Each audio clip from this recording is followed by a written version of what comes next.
ছোট্ট গ্রাম রাধাপুরের নিরিবিলি পরিবেশে দুই শিশুর কাহিনী শুরু হয়। ছেলেটির নাম অয়ন আর মেয়েটির নাম মেঘলা।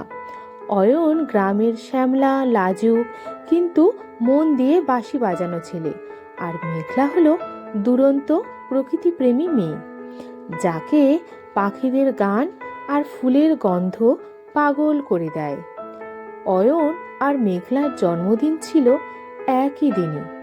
এই যেন এক কাকতালীয় মিল। ছোটবেলা থেকেই তারা যেন একে অপরকে বুঝতে পারত, কথা না বলেই। যখন অয়ন বাঁশি বাজাতো, মেঘলার মনে হতো তার হৃদয় যেন নেচে ওঠে, আর মেঘলা যখন নদীর ধারে গেয়ে উঠত, অয়নের মনে হতো সে যেন ভেসে যাচ্ছে অন্য কোনো জগতে। গ্রামের বড়রা বলতো ওদের মধ্যে যেন রাধা কৃষ্ণের এক অলৌকিক সংযোগ আছে। কেউ কেউ তো বলতো তাদের জন্মই হয়েছে কোনো প্রাচীন প্রতিজ্ঞা পূরণ করতে। একদিন পূর্ণিমার রাতে তারা নদীর তীরে বসে, আকাশে চাঁদের আলো আর তারার ঝিলমিল। অয়ন তার বাঁশিতে এক অদ্ভুত সুর তোলে। মেঘলা মুগ্ধ হয়ে বলে, তুমি কি জানো অয়ন, এই সুর শুনলে মনে হয় আমি যেন এই পৃথিবীর অংশ না, কোথাও অন্য কোনো জায়গায় যেতে চাই। অয়ন হেসে বলল, তুমি কি জানো মেঘলা, আমি যখন তোমার সঙ্গে থাকি মনে হয় আমি শুধু এই জীবনের নয়, বহু জন্মের গল্প বুনেছি।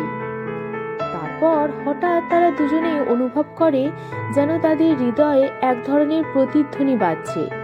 গ্রামের এক বৃদ্ধা, যাকে সবাই সাধ্যী মনে করত, তাদের দেখে একদিন বলে, তোমরা জানো রাধাকৃষ্ণ শুধু প্রেম নয়, তারা হলো সৃষ্টি আর ধ্বংসের চিরন্তন মিলনের প্রতীক।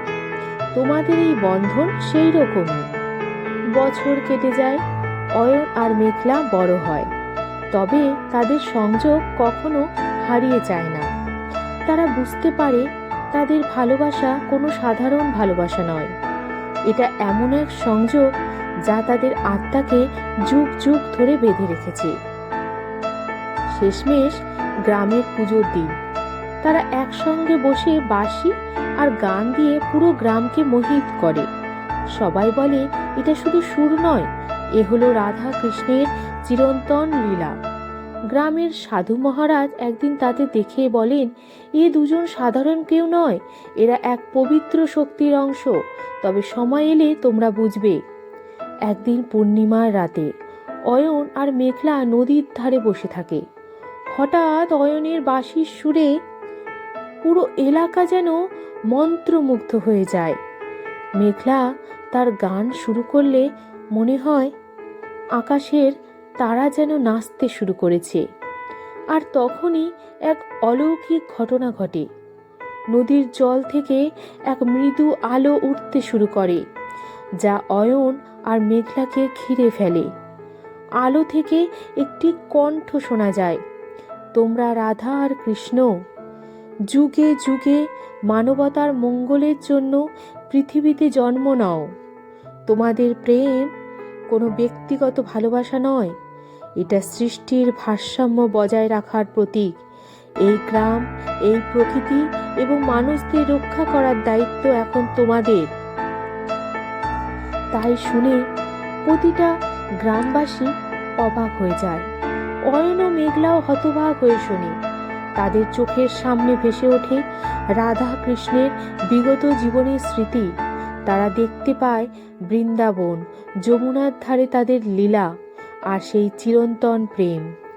গ্রামে ফিরে এসে তারা একসঙ্গে মানুষের মঙ্গলের কাজ করতে শুরু করে। তারা জমি চাষে সাহায্য করে, নদীর পানি পরিষ্কার করে, আর তাদের সুর আর গানে মানুষকে আশা আর আনন্দ দেয়। অয়নের বাঁশি আর মেঘলার গানের মাধ্যমে গ্রামবাসীরা তাদের জীবনে সুখ আর শান্তি খুঁজে পায়। একদিন মেঘলা বলে, তুমি কি মনে করো আমরা এই জন্মে সফল হব? অয়ন হেসে বলে, রাধাকৃষ্ণের লীলা তো চিরন্তন, এটা কখনো শেষ হবে না। আমরা শুধু আমাদের অংশটুকু পালন করছি। শেষমেশ রাধাপুর এক পবিত্র গ্রাম হিসাবে পরিচিত হয়, আর মানুষ বিশ্বাস করতে শুরু করে অয়ন আর মেঘলা শুধুই মানুষ নয়, তারা সত্যিই রাধা আর কৃষ্ণের পুনর্জন্ম, যারা পৃথিবীতে এসে আবার মানবতার আলো ছড়িয়ে দিয়েছে। তো বন্ধুরা, কেমন লাগলো আমার এই আজকের গল্পটি?